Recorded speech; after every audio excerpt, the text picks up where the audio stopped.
Olá, pessoas!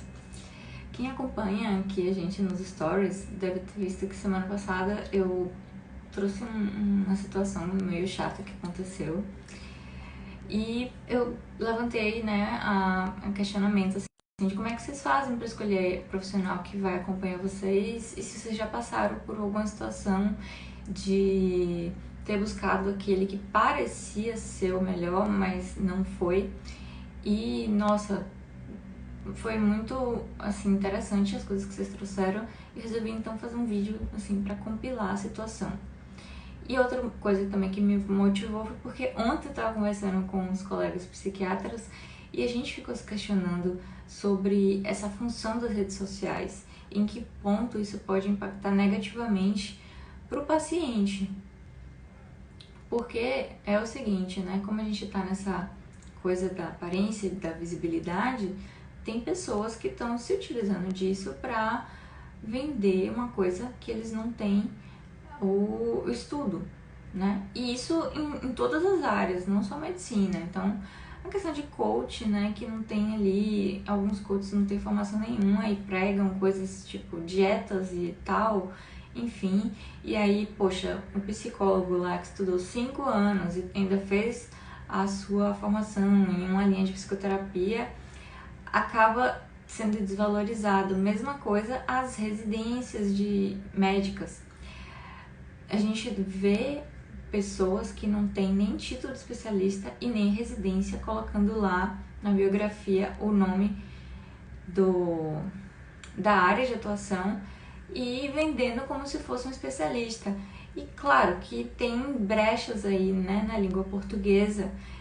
E eu não sei dizer se tem brecha no Conselho Federal sobre isso, mas na língua portuguesa com certeza tem.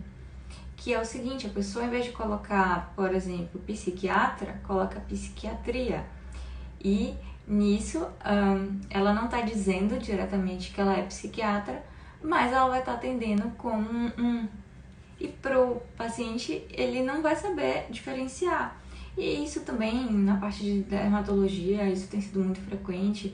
Então, pessoas que fazem cursos de 2 semanas ou menos de procedimentos e tá lá botando o antes e depois, que também é outra coisa que não pode ser feita, como propaganda. E isso tudo vai deturpando o conceito de um bom profissional.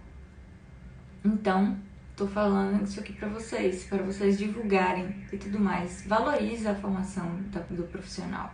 Aquela pessoa ficou ali 5 anos fazendo faculdade, ficou fazendo tipo 3 anos de residência, ou mais até, inclusive.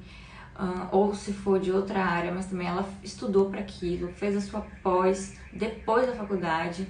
Então, quando você for buscar uma pessoa, não vá só pelo número de seguidores e nem só pelas postagens bonitinhas do Instagram. Você vai lá no currículo, olha como é que é, qual é a formação daquela pessoa, para você ver se de fato ela tem a expertise suficiente para tratar aquilo que ela está se propondo. Porque a gente sabe que tem gente que não tem e que está fazendo isso. Então esse é um alerta que fica aqui, tá joia? Não estou dizendo que o Instagram ele não deve ser utilizado. O Instagram é uma ferramenta muito boa para trazer essa aproximação da pessoa, o profissional, para o paciente. Também, né, trazer algumas dúvidas e aí isso ser compartilhado, mas em hipótese alguma isso pode ser mais importante do que a experiência do profissional, certo? E assim, tô falando isso porque pode parecer, reserva de mercado, não sei o que, não. Pode ver, qualquer especialista de verdade já deve ter acontecido isso, de você acabar tendo que pegar um paciente que já passou na mão de vários outros profissionais e que não estavam fazendo o procedimento correto e aí teve que ter mais trabalho aqui para corrigir aquilo. Eu vou dar alguns exemplos. O primeiro exemplo foi o que eu trouxe nos stories, né?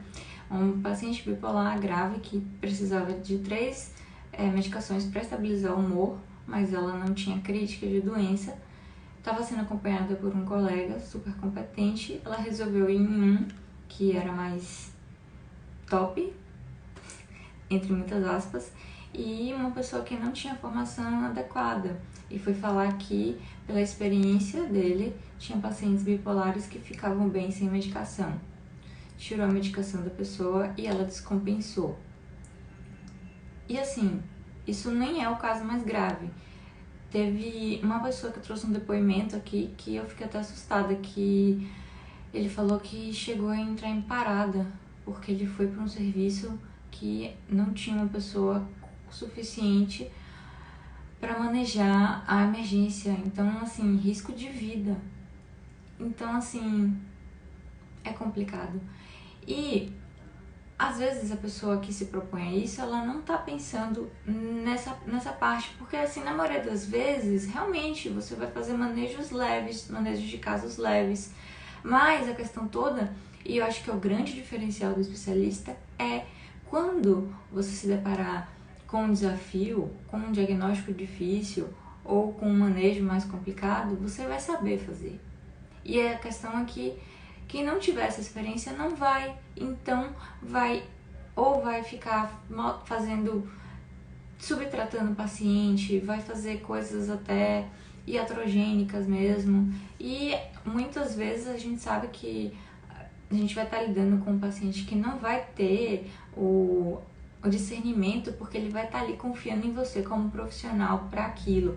Então, assim, tem professores que já falaram que já pegaram pacientes que estava investigando porque que aquela pessoa estava com aquele quadro de agitação, sem ter histórico nenhum e tudo mais, e quando foi ver, antes ele estava fazendo acompanhamento com uma fórmula que tinha milhões de coisas, dentre elas o hormônio da tireoide, que não precisava porque ela não era uma pessoa que tinha problema de tireoide. Ou então você fazer um procedimento estético com uma pessoa que não tem experiência e o procedimento sai muito errado, e depois você vai ter que ir em um outro profissional para corrigir.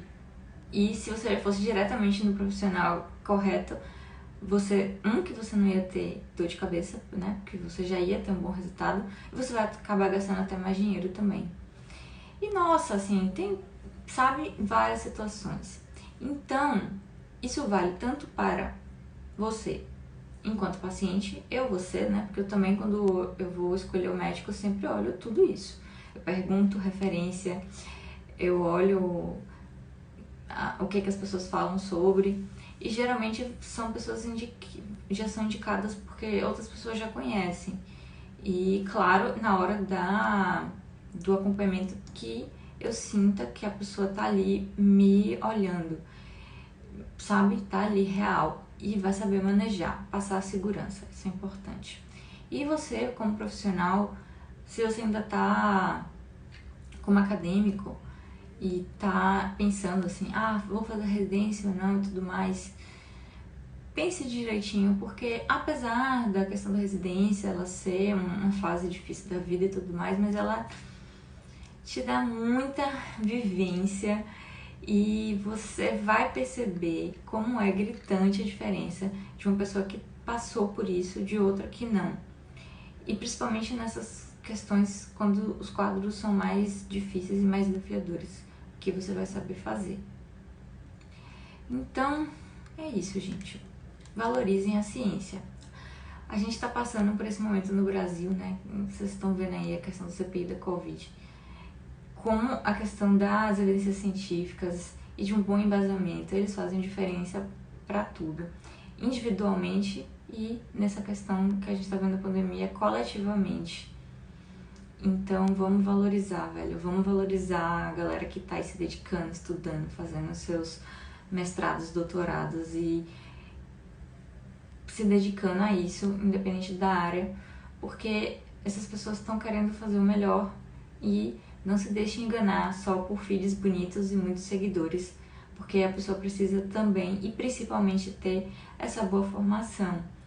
Isso é uma questão de ética e de segurança para você como paciente também.